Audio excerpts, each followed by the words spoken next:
Je suis le fils d'un architecte, Voilà. cet architecte lui-même étant un architecte un peu spécial, puisque c'est lui qui a remis vraiment en cause la façade pour se donner le plaisir de donner une terrasse à chaque logement avec de la terre végétale pour que tout ça, ça pousse et que la végétation remplisse complètement le bâtiment, le recouvre, et que l'architecture soit quand la végétation a effectivement recouvert entièrement le bâtiment. Cette végétation étant non pas décidée par l'architecte lui-même, mais par les gens qui y habitaient. Donc effectivement, c'était déjà un peu spécial. Et ça, sur des dimensions problématiques assez importantes, puisque c'était des morceaux de ville en quelque sorte, des quartiers entiers. On n'a pas fait énormément, parce qu'il est mort très tôt. Donc moi j'ai commencé là-dedans, j'ai été formé, ou disons déformé comme il disait par ça. J'ai commencé effectivement à l'âge de 20 ans, oui c'est ça, 20 ans. Et voilà, donc je suis parti sur ça. Et puis c'est sûr que quand il est décédé, c'était en 81, j'en avais 29, j'ai continué le temps de terminer les projets qui étaient en cours et puis après je suis passé à autre chose et j'ai pensé que je devais faire de l'architecture puisque je faisais de l'architecture, puis je me suis rendu compte que j'étais pas très bon, pas exceptionnellement bon, disons pas assez bon pour continuer à en faire tel que ça orientait. Je m'intéressais peu au style, ayant pas été formé dans cette dynamique-là, et comme on était en plein postmodernisme, c'était un peu difficile effectivement d'émerger. Par chance, je me suis orienté sur des projets urbains, des difficultés justement, comment revenir sur les quartiers en difficulté. C'était le début de la politique de la ville, donc j'ai commencé à travailler là-dessus. Puis peu à peu, je me suis rendu compte que souvent, ce qui était le plus important dans ces grands ensembles, qu'on n'avait pas rasés parce que certains les considéraient comme laids, moches, d'autres les considéraient comme criminogènes. Il y avait beaucoup de discours, il y a une forêt de discours là où justement il n'y avait aucune forêt. Donc très souvent, la question que je me posais était plus sur l'espace vide que sur l'espace plein, puisque des fois, quand on démolissait, pas toujours, mais des fois, quand un bâtiment était démoli, ce qu'on reconstruisait à la place, c'était pas vraiment mieux, et sûrement sur le plan social, 1000 fois moins bien. On mettait un pavillonnaire à la place d'un grand ensemble, c'était socialement pas plus intéressant. Ça ne veut pas dire que le grand ensemble, en contrepartie, était très intéressant pour lui-même, mais il dégageait une problématique plus riche. Donc je me suis orienté, sachant que je ne pourrais pas faire grand-chose sur tout ça, je me suis orienté sur l'espace vide qui me paraissait beaucoup plus important, puisqu'il est celui qui reliait un peu tout le monde. Voilà. Donc j'ai commencé à travailler là-dessus, et peu à peu, j'ai lié l'urbanisme à l'aménagement urbain, à comment réaménager ces espaces-là, et puis au paysage. Voilà. Donc ça, c'est mon parcours. Aujourd'hui, je suis plus orienté effectivement sur l'aménagement urbain, le paysage, et toujours la réflexion urbaine dans une société de grande consommation et qui s'oriente vers l'hyper-densité, espérant une hyper-consommation. Voilà. Donc avec ces paradoxes-là, je cherche ma voie là-dedans en étant toujours en contradiction un peu quand même. La notion, l'idée, c'est pas un concept. Le vide, c'est une manière de dire quelque chose qui est difficile à exprimer, mais qui pourtant, dont on sait qu'elle existe, qu'elle est là. Le vide, c'est ce que nous partageons obligatoirement. Alors, c'est pas le vide dans son sens physique, hein, c'est pas l'absence de toute chose, c'est pas ce vide-là. Mais on n'a pas de meilleur mot que d'utiliser mot vide pour dire que c'est l'absence des choses qu'on y met. Mais ça veut pas dire que c'est l'absence totale. C'est pas le vide qu'on fait à l'intérieur d'une bouteille ou des choses comme ça. C'est pas ce vide-là. Le vide, c'est ce que nous partageons d'abord, c'est le fait que nous respirons. Le fait que même une personne, une victime, respire le même air que celui qui la tue, ou que l'assassin. C'est ça, c'est cette impossibilité de nous délier. C'est déjà ce constat-là. Qu'il n'y a rien qui ne soit pas lié à autre chose. Il n'y a rien qui soit isolé. Même toute situation humaine qui voudrait s'isoler, on le sait bien, les ermites bouddhistes ou taoïstes recherchaient à s'isoler du bruit pour pouvoir se relier mieux au monde qui les entourait, à l'univers, et par là même ceux qui faisaient du bruit. Le jardin, l'histoire du jardin n'est pas éloignée de cette idée-là, puisque le jardin, c'est une manière de se ressourcer, de se recomposer, mais en s'isolant. Les jardins ont toujours été, au début, très refermés. Donc, le vide, pour moi, c'est une manière de dire une autre manière de voir les choses. C'est de porter autrement le regard.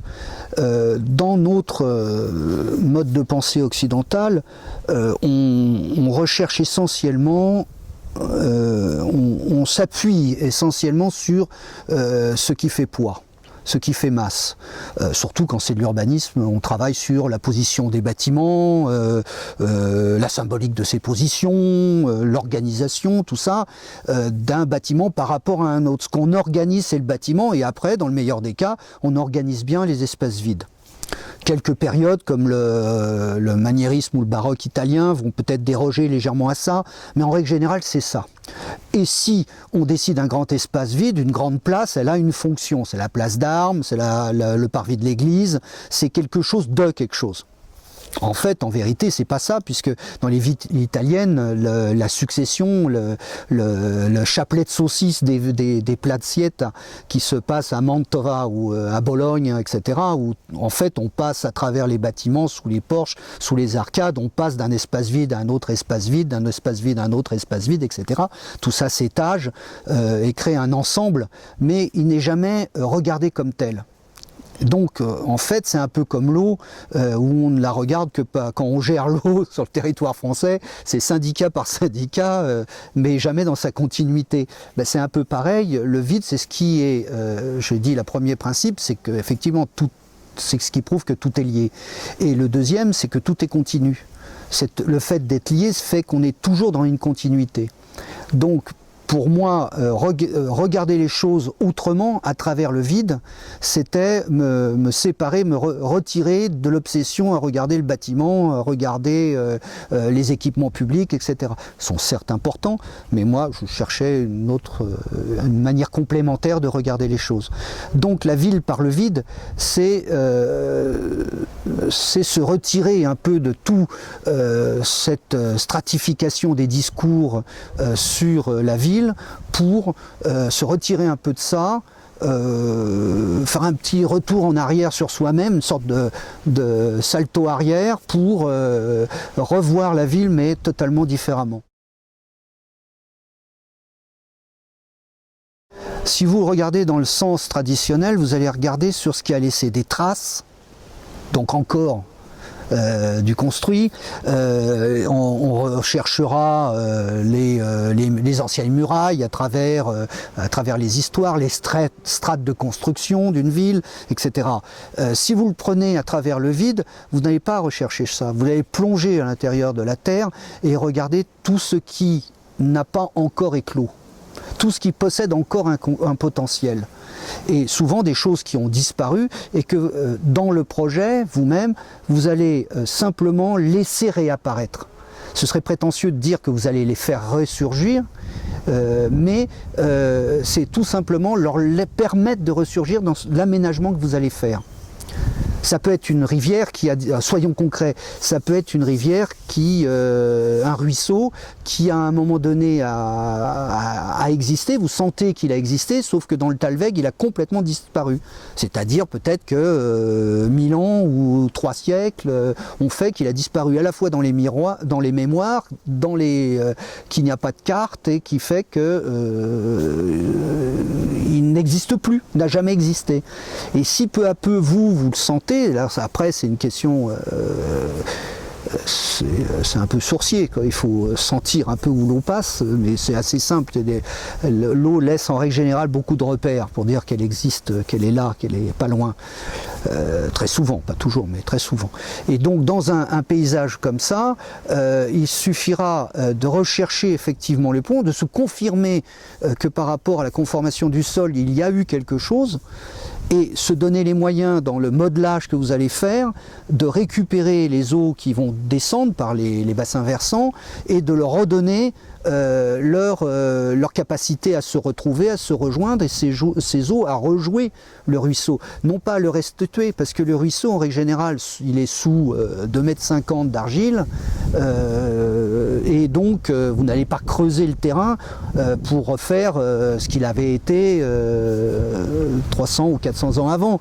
Vous allez simplement reconstituer quelque chose qui est cohérent, qui est resté cohérent avec la topographie du terrain et qui va redonner une richesse, ce qu'on appelle aujourd'hui la biodiversité, recréer différents petits écosystèmes, parce que cette eau, si vous la laissez s'amuser elle-même, c'est-à-dire rester à un moment donné à un endroit, et puis repartir, couler directement, être drainé, ou s'enfoncer dans le sol. Si vous mettez un drainage, elle va s'enfoncer dans le sol, parce qu'elle va ressortir un peu plus bas, dans un terrain en pente bien sûr.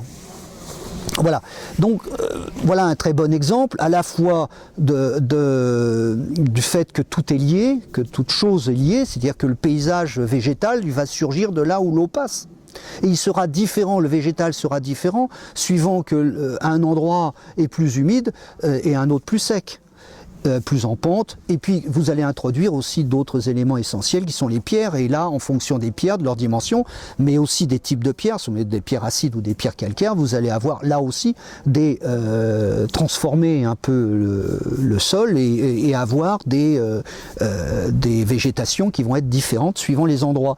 Donc sur un endroit qui avait pu devenir simplement une accumulation, une sorte de patchwork de petits jardins privés qui en règle générale toujours à peu près les mêmes végétations qu'on retrouve, et ben à partir de ça vous allez reconstituer au contraire tout un ensemble de choses très diversifiées mais toutes liées les unes aux autres, parce que l'eau et sa manière de s'implanter va se mettre en place. Cette continuité ne va pas créer une uniformité, puisque cette continuité à travers la topographie et tout ce que je viens de dire va créer des événements à chaque fois différents. Voilà. Et ce qui est intéressant, c'est que dans ces cas-là, il y a des choses qui n'osaient plus ressortir, qui vont ressortir, puisqu'elles étaient éradiquées par tous les petits jardins privés. Je prends cet exemple parce que c'est celui du quartier des Brichères à Auxerre. Beaucoup de choses sont réapparues qui n'avaient pas le droit de réapparaître. Voilà. Et c'est vrai que parfois on bouge, le terrain bouge parce que par exemple sur les Brichères, c'est ce qui s'est passé. Tout ça, on l'a prévu, tout ça s'est mis en place. Ce qui est terrible, c'est de travailler avec l'eau parce que l'eau est là. Et donc un chantier comme ça, avec les camions, les engins au milieu de la bouillasse permanente, puisqu'on ne récupérait pas que les eaux, on récupérait les eaux de source, donc elle était là en permanence. Ça a été un gros travail pour les ouvriers. Et leurs engins ont transformé certains endroits périphériques et les ont tassés. Donc là où il n'y avait pas stagnation, tout d'un coup il y a eu stagnation. Et alors ceux qui nous l'ont montré, ce sont les oiseaux. Parce que nous on ne faisait plus gaffe, les camions passaient, c'est tout. Et les oiseaux nous l'ont montré parce que comme il y a eu stagnation, il y a eu de l'eau, comme tout le reste était occupé, les poules d'eau sont installées dans cette eau-là. Elles ont mis leur nid parce que c'était là où les camions passaient et autour personne n'y allait, donc ils étaient tranquilles. Donc dès qu'on a vu ça, on a dit bon, plus aucun camion ne passe là, on garde le terrain tassé comme il est, on n'allait pas le robinet, c'est absurde. Et à partir de là, de ce tassement-là, certaines plantes sont sorties qui n'étaient pas là avant. Voilà.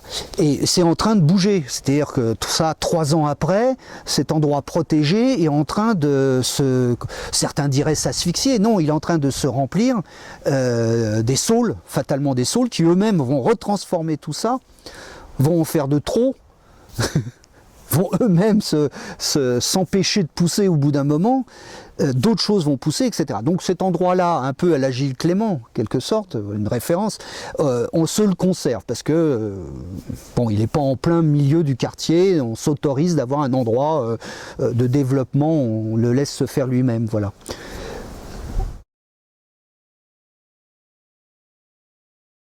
Je serais tenté de dire, mais c'est un peu optimiste, je pense que la nature n'a jamais rien perdu. Elle nous attend, elle nous regarde. J'ai le sentiment de plus en plus, et ça c'est encore plus fort quand je vais si tu vas en Asie et que tu te mets sous un banyan, tu sens bien qu'il t'attend. Le banyan, c'est ces arbres avec tous ces grandes racines.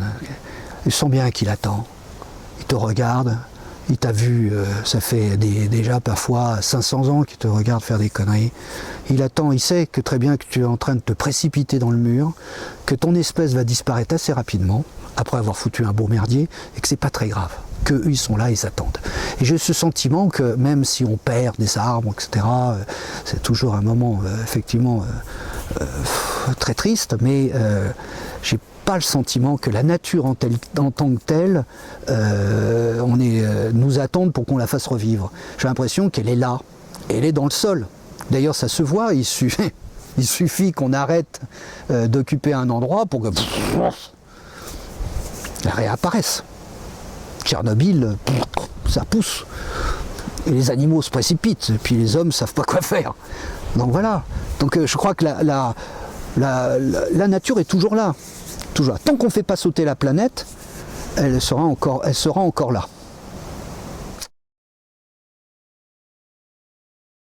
Cette impression, hein, ce sentiment, c'est ce qui me permet, moi, de dire que je ne fais qu'amorcer des choses. Je n'ai pas la prétention, en tant que paysagiste ou architecte ou urbaniste, quand je travaille sur ce terrain-là, j'ai pas la prétention de dire voilà, d'abord je ne sais pas le faire, j'admire beaucoup chez certains qui le font, mais moi je ne sais pas le faire, de dire voilà, ça, là, ce sera telle espèce et ce sera toujours telle espèce parce que ça doit être telle espèce.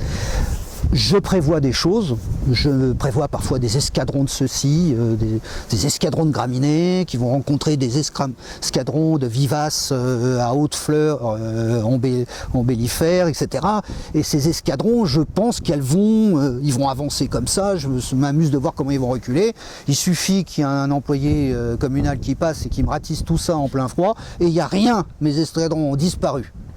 Ce qui est merveilleux, c'est que malgré tout, et malgré tous les employés municipaux de France, de Navarre et du monde, ça va repousser. Voilà.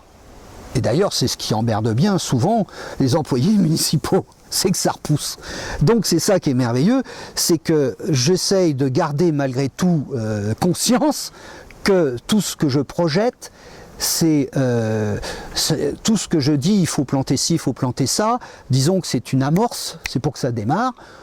Si parfois, pour une raison X ou Y, ça ne pousse pas, puis aussi on peut décider que c'est le meilleur terrain pour faire planter, pour que des chênes y poussent, et le chêne est décidé de ne pas y pousser. Vous en plantez 30, ils ne poussent pas, mais ils vont pousser un peu plus loin, où justement ils ne devraient pas. Théoriquement, hein, ça, tous les botanistes vont vous expliquer qu'une plante, c'est difficile de décider vraiment de son avenir. Donc il vaut mieux croire que de toute façon la nature va bien faire les choses et remplacer ce qu'elle n'a pas laissé pousser, que vous aviez décidé. Mais c'est ça qui est important, c'est que vous décidiez quand même qu'il y a des endroits où il faut laisser cette végétation pousser d'elle-même, et que c'est pas parce que les chênes sont morts qu'il faut s'obstiner à les replanter, mais que s'il y a un frêne qui est commencé à pousser à côté, c'est lui qu'il faut protéger et non pas l'arracher parce qu'il n'est pas un chêne. Vous voyez, il faut sortir de cette obsession de l'identité et de l'espèce pour laisser les choses pousser. Je ne travaille pas dans des contextes qui me laissent le temps de laisser pousser les choses, sauf exceptionnellement des petits morceaux. Parce que les gens ont construit les bâtiments, en même temps que nous, on travaille tout autour, tout l'espace vide. Les gens, quand ils ont emménagé, si vous faites des espaces autour, il faut qu'ils soient plantés. Il faut qu'ils soient plantés à l'emménagement. Ça, il n'y a rien à faire. Et puis après, bon, c'est vrai qu'il faut que cette végétation soit en adéquation relative avec ce que les gens espèrent voir. C'est un combat, parce que l'idée qu'on a d'une nature ou d'une végétation libre, elle n'est pas partagée par nos concitoyens. Même si ils ont la main verte, ça n'a rien à voir. Donc, s'appuyer sur le temps et le vide rassure. parfois il faut composer avec des volontés d'éradication. On ne peut pas laisser pousser toutes les plantes dites, comment ils les appellent, les mauvaises plantes. On est obligé aussi, nous, d'en arracher. Ce qu'on peut obtenir, c'est qu'elles soient arrachées à la main. Donc ça limite déjà, ça limite beaucoup les interventions. Mais en même temps, c'est vrai que ça permet de faire pousser d'autres, parce qu'on n'a pas le temps. Les jardins de Gilles Clément, quand il décide, par exemple à Lille, de faire ce jardin suspendu, c'est le rêve de tout, enfin peut-être pas de tout paysagiste, mais enfin tous ceux qui sont de cette même orientation. Et personne n'a le droit d'y aller, c'est un rêve.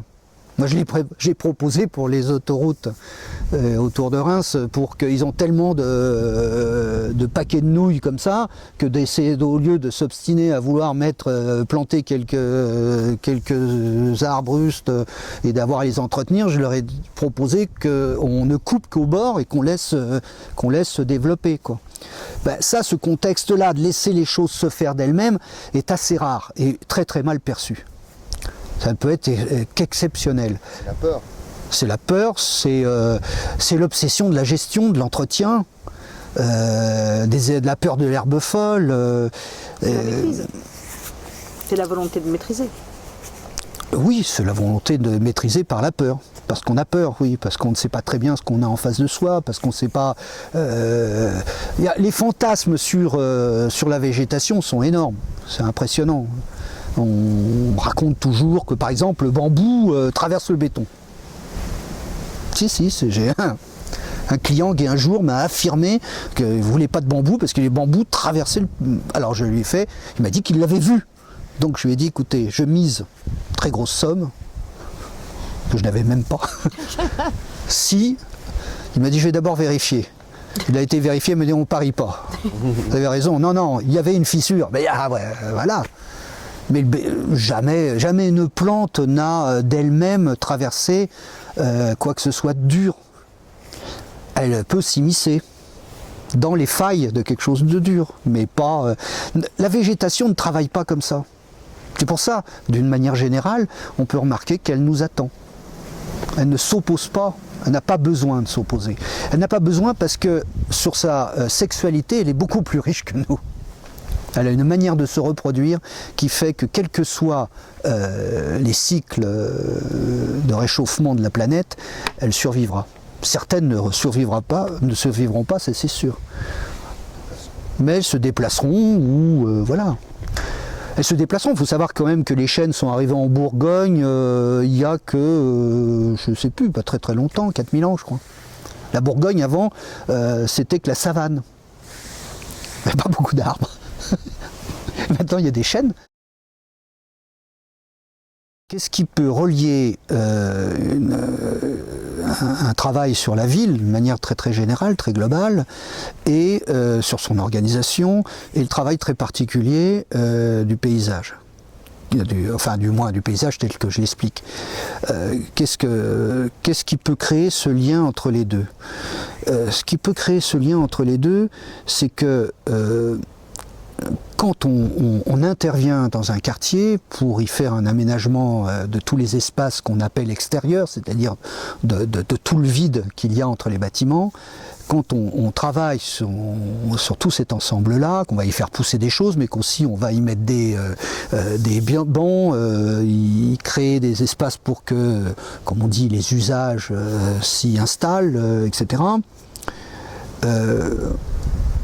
On peut le faire d'une manière totalement abstraite, ou on peut le faire en s'inscrivant, en s'ancrant dans le terrain lui-même. Or, c'est pas toujours facile de s'ancrer dans le terrain lui-même quand celui-là a disparu, quand la ville l'a fait disparaître. On a travaillé sur un quartier à Saint-Denis, on travaille d'ailleurs depuis 13 ans maintenant. La première chose qui était décidée avant nous, c'était la démolition de bâtiments. Et la question qui nous était posée, qu'est-ce qu'on reconstruit, ou on reconstruit à la place de ce qu'on démolit? On a avancé l'idée de ne pas y reconstruire. Et c'était un peu, ça a été extrêmement difficile, puisqu'il y avait des accords avec l'État, un pour un, on démolit un, on en reconstruit un. Mon argument, était qu'on allait retrouver le sol initial, la topographie, la première topographie de ce quartier, qui avait complètement disparu à travers l'horizontalité des toitures, des bâtiments, etc. Et ça a paru désuet au début, et peu à peu, les gens qui m'entouraient ont commencé à comprendre en fait qu'en retrouvant ce sol, on y retrouvait une pratique, des pratiques qui avaient disparu. Comme simplement s'asseoir, parce que retrouver le sol, c'était pas pour en faire un parking, quoique ça a bien failli, mais c'était pour y faire ce qu'on a appelé une grande prairie, tout simplement de l'herbe étagée. Alors c'est pas jamais si simple de faire pousser de l'herbe sur laquelle on court, hein, donc c'est tout un travail. Faut pas imaginer que tout ça se fait comme ça. En fait, il y a tout un travail de drainage, un travail d'horizontalité. Il faut créer des horizontales, enfin, il faut des successions de plateaux. Et à partir de là, les gens se sont mis en place. Ils ont sorti leur grand tapis, ils ont sorti leur grande couverture. Dès que l'été arrivait, ils s'installaient là, parce que c'est vrai que c'était dans un quartier où les gens ne partaient pas en vacances. Donc c'est devenu ce qui paraissait comme une lubie de vouloir retrouver le sol, est devenu l'endroit où il y avait le plus d'expression sociale. Et on ne parlait à cette époque-là que de créer des lieux de convivialité. Je n'avais pas utilisé le terme, je le trouve atroce. Il s'agissait simplement de retrouver le lieu. Et en retrouvant le lieu, les animaux humains et urbains que nous sommes retrouvent l'usage du lieu. Et c'est ça qui est intéressant pour moi, c'est retrouver le corps de la ville. J'ai commencé à utiliser cette expression-là en travaillant sur Cherbourg. Sur la ville de Cherbourg, c'est une ville exceptionnelle parce que elle a travaillé sa relation à la mer et au vent en permanence. La ville, c'est-à-dire l'implantation humaine des gens se sont installés à un endroit où le vent souffle de manière effrayante, où la mer est violente, où il est très difficile de naviguer sur les côtes, on peut même faire de la pêche côtière n'est pas facile, et où en plus progressivement, quand on s'y est installé, les Anglais l'ont revendiqué.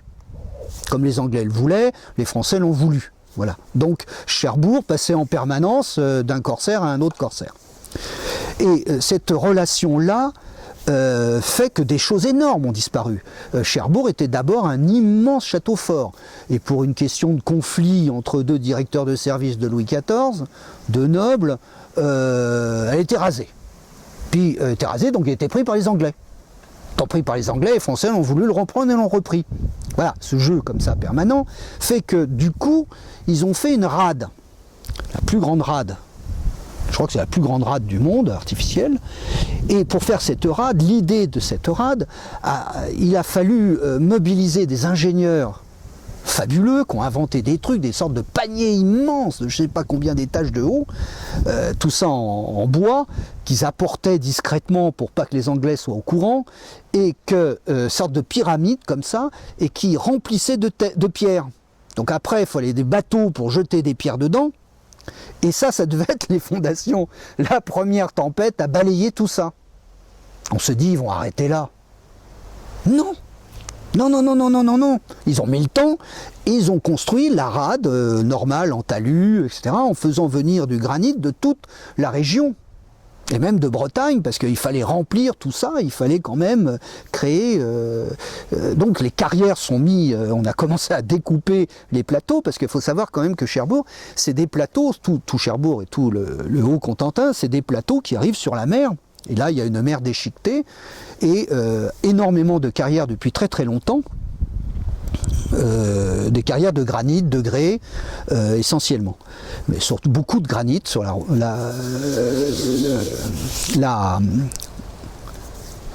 beaucoup de granit sur la côte. Et en construisant ces quais, il s'est passé quelque chose dans la ville. Il y a eu un basculement. La ville a commencé à construire ce qui la rattachait au site réellement. Puisque ces quais sont d'une intelligence extrême. la découpe des pierres, qui sont des pierres qui pèsent, je ne sais pas, doivent peser chacune de 2 à 3 tonnes, voire 4 tonnes, suivant les plus grosses. Donc quand elles font plus d'1 mètre cube, elles font plus de 3 tonnes. Ces pierres s'agencent parfaitement. Ça veut dire que des carrières, de l'ingénieur qui a dessiné tout ça, de gars qui les a fait découper, de la carrière, le gars qui les a coupés, à celui qui les a posés, parce qu'à l'époque ils n'avaient pas les ventouses, ils n'avaient pas les petits moteurs, tout ça était quand même très manuel. Ils ont mis en place toutes ces sortes de petits bastions, toutes ces quais, toutes ces remblais, et puis ils ont construit les ports progressivement, et ça a mis jusqu'au 19e, jusqu'à Napoléon III pour se terminer. Et c'est ce que j'ai appelé le corps de la ville, c'est cette obstination de l'être humain à s'installer dans un site sans qu'on se rappelle vraiment pourquoi, mais dont on ne peut voir que cette obstination. Ça a nécessité des milliers de morts, bien sûr, et il y a eu plein de passages pas très drôles. C'était un endroit d'ailleurs d'exil c'est un endroit où on a stocké les gens après la Commune, hein, avant de les exiler beaucoup plus loin, donc ça n'a pas été des endroits vraiment très gais tout le temps, mais c'est des choses qu'on oublie, quoi. Elles n'ont pas laissé de traces réelles dans le paysage, qui reste aujourd'hui.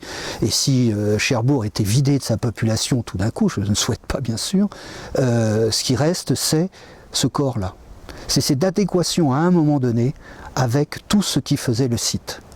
Et de ne plus vouloir s'y opposer, mais de créer sa petite mer, au lieu de la haïr, ça serait judicieux, mais justifié, pardon, pas judicieux, mais justifié, on a fait une petite mer, puis il y a une première rade, après il y a l'avant-port, le port, et puis après il y a un bassin, ils ont tiré un bassin jusqu'au plus profond.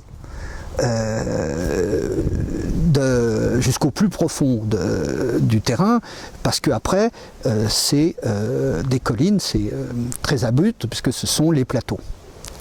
Et ils ont tiré comme ça ce dernier bassin, comme si c'était encore la pénétration, cette relation entre la terre et la mer. Et c'est ça que, pour moi, c'est le corps. Et pour ça, ça m'oblige, à chaque fois que je crée un aménagement, que ce soit des bancs, que ce soit des parties plantées, etc., d'utiliser la pierre. Et quand on fait une place qu'on fait en ce moment, là, qu'on est en train de construire, cette nouvelle place va être constituée de grandes dalles de granit énormes qui vont redonner, non pas s'inspirer de ce qui a été fait, parce que ça on ne peut pas, on n'a pas les mêmes granites d'abord, mais on retravaille cette idée de la masse, du poids. Et les bancs qu'on crée, les parties de granit qui vont ressortir, vont créer des étals, vont créer les bancs. On crée un autre grand jardin, là on restaure aussi les murets, parce qu'il y avait beaucoup de murets, puisque une partie de ces collines en pleine ville, maintenant en pleine ville, sont toujours exploitées, c'est des collines de grès, et donc on utilise ce grès, on construit des kilomètres linéaires de murets. Voilà. Donc, cette notion du corps m'aide énormément pour mettre en place l'espace. C'est plus que les usages. Après tout, les usages, moi je sais que ça marchera. Voilà. C'est comme les jeux d'enfants, on ne fait jamais de jeux d'enfants. Sauf si on nous les impose, bon ben, les services les posent. Mais les jeux d'enfants, pour nous, les enfants, ce qu'on crée, c'est des enrochements, justement des massifs, des sortes de sculptures comme ça, des gros blocs de granit, où les enfants savent très bien utiliser avec toute leur imagination, plutôt que de se retrouver sur un truc comme ça où ils se décervellent à coups de ressort. Voilà.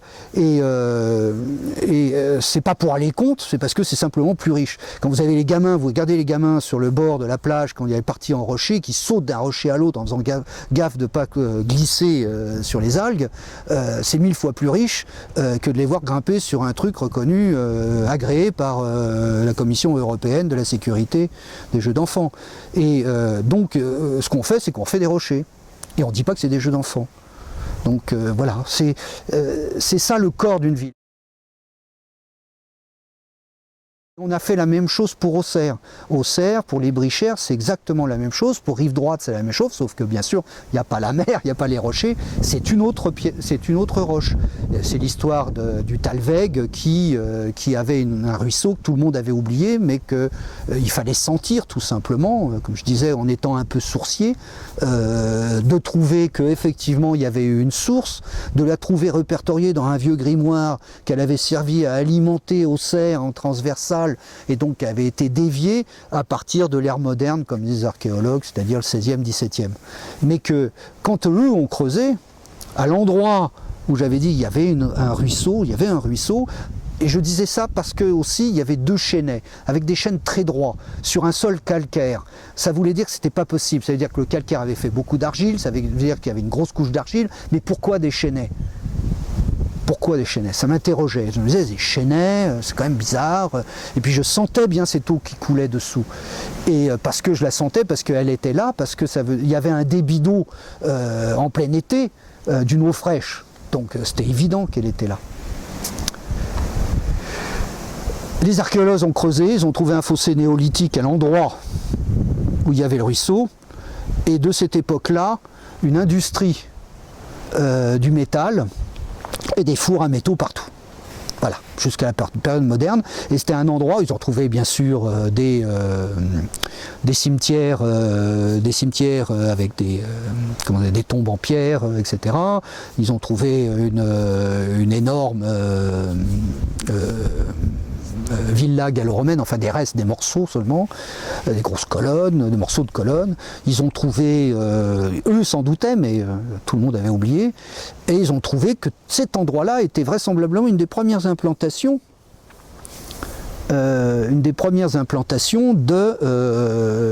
autour d'Auxerre. Et était totalement inconnu du Quidam, ne fait pas partie des références historiques de la ville. Et c'était amusant puisque le maire m'avait dit, ne sachant pas très bien quelle orientation nous donner, m'avait dit en regardant tout cet espace vide de construction, m'avait dit faites-nous la ville à la campagne. Et bien c'était pas la campagne, on revenait à la ville. Ce qui prouve que quand on s'attache à un site, quand on regarde le site, quand on regarde le corps même de ce site, de comment il vit, il a respiré, comment les hommes s'y sont mis depuis longtemps, même s'ils ont disparu, on retrouve ce qu'ils ont essayé de faire. Il y a une logique, il y a une cohérence qui se met en place. Mais pour ça, il ne faut surtout pas raser les 2 chênaies et empêcher l'autre de descendre et l'abuser. Si on la fait ressortir, on redonne une raison d'y habiter. Alors c'est plus la même puisqu'il n'y a plus de four à métaux.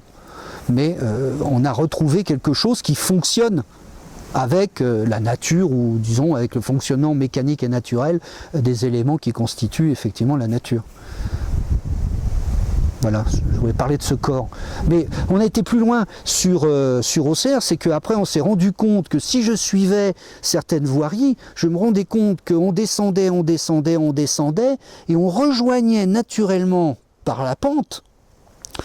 Parce qu'il y a des inondations, c'est facile, vous suivez là où il y a des inondations, vous dites que vous savez que c'est là que passait l'eau, que passait le ruisseau. Et je rejoignais un ruisseau qui arrivait du sud, qui tombait dans l'Yonne, juste avant le pic rocheux d'Auxerre, qui n'a été habité que dans une période moyenâgeuse. Parce que Auxerre avant, ce qu'ils savaient, c'est que l'implantation gallo-romaine était en partie basse, juste avant. Pourquoi? Parce que c'était l'endroit où l'Yonne arrivait, butant contre le rocher, avait une partie marécageuse et d'inondation, et donc un bon limon, etc., etc. Et donc ça rejoignait la rivière venant du sud, notre ruisseau ayant disparu, tout ça se rejoignait à cet endroit-là. Et ce lien, peut-être gallo-romain, mais était certainement aussi une promenade, une promenade, du moins un lien physique entre les fours à métaux et le bas où les choses devaient se vendre, etc. Puisque en bas, c'est en bas sur le long de l'Yonne que se faisaient les relations régionales et non pas dans la partie ouest. Et tout d'un coup, on se rend compte, en travaillant sur ce corps-là, qu'on retrouve une logique de fonctionnement humaine qui aujourd'hui a pour partie été contredite par d'autres logiques très très abstraites d'extension de la ville, et qu'aujourd'hui, pour des raisons simplement d'essayer de respecter un peu plus l'environnement, on retrouve. Ce qui fait que de notre quartier, l'idée c'est d'étendre cette notion de redécouverte du site et du contexte pour repenser la ville d'une manière quand même un peu différente de ce qu'on l'a fait jusqu'à maintenant. Et c'est pour ça que moi de travailler sur le contexte d'un terrain me permet de travailler sur la ville en entier. C'est pas simplement deux commandes séparées. J'ai du mal à avoir une vision purement abstraite et théoriciste de la ville. La ville ne vaut que d'être regardée dans son terrain lui-même. Donc tu t'appuies sur les strates plutôt que de t'appuyer sur les projets à venir de la ville éventuellement. Et quand les projets de la ville à venir, les gens en ont des milliers. Et en général, quand tu arrives dans une ville, si on t'appelle, c'est qu'ils en avaient beaucoup. Tu as tous les élus, derrière ils sont tous élus et responsables d'un service. Chaque service a sa petite idée sur ce qu'il faudrait faire sur ce quartier ou sur le nouveau quartier ou cet ancien quartier. Donc toi tu arrives, tu as déjà les élus qui savent très bien et qui connaissent qui y sont nés, les chefs de service qui connaissent qui sont nés, et ils sont tous en compétition. Hein, donc le responsable aux ordures ménagères sait qu'il faut des rues de 8 mètres de large pour que sa sonneuse batteuse puisse passer. L'élu responsable, je sais pas quoi, à l'équité sociale, disons, ou à la politique de la ville, veut qu'il y ait un ratio de ceci et de cela. Après, l'autre aux espaces verts veut qu'on puisse gérer et passer ces moissonneuses batteuses, encore une fois, pour gérer les pelouses, etc. Donc tout le monde a une idée. Mais si on t'appelle, c'est qu'ils ne savent pas, ils ne savent plus, ils n'arrivent plus eux-mêmes. Parce que la démultiplication des points de vue et des focalisations n'a pas amené de rationalisation. Jamais. Et donc, quand tu arrives, en règle générale, tout le monde sait plus que toi. Et c'est vrai qu'ils savent plus. Et j'ai jamais remis ça en cause. Moi, je ne saurais jamais autant. Surtout qu'en règle générale, on te laisse 15 jours.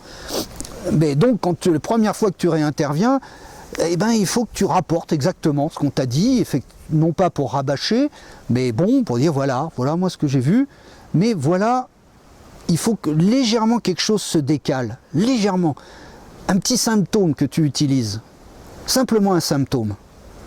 Alors, tu ne vas pas leur dire, vous m'avez dit ça, monsieur le maire, mais c'est symptomatique que de. Alors si je dis ça, d'ailleurs c'est fini. Parce que le mot symptomatique, ça fait un peu médecin, donc c'est foutu. Il faut que ce petit symptôme, tu l'utilises pour que ça provoque une autre vision et que tout d'un coup, quelque chose se déplace dans tous les points de vue, que ça se brouille et que tout le monde re-regarde un peu la question autrement. Alors c'est un peu abstrait la manière dont j'en parle, mais c'est très concret. Par exemple, tu peux travailler sur un quartier où ça m'est arrivé il y a longtemps, il y a très longtemps à Saint-Dizier, où le maire me disait je suis né dans ce quartier, c'est que des vieux. Et c'est marrant, ce quartier, c'est des vieux, d'ailleurs c'est un habitat de vieux, c'est tout petit, c'est minuscule, c'est insalubre, c'est invivable, c'est des petites ruelles, il faudrait le raser. Et d'ailleurs, le fils d'HLM a commencé, chaque fois qu'il y a eu des trous, à occuper et à des projets pour faire des bâtiments en plot, etc.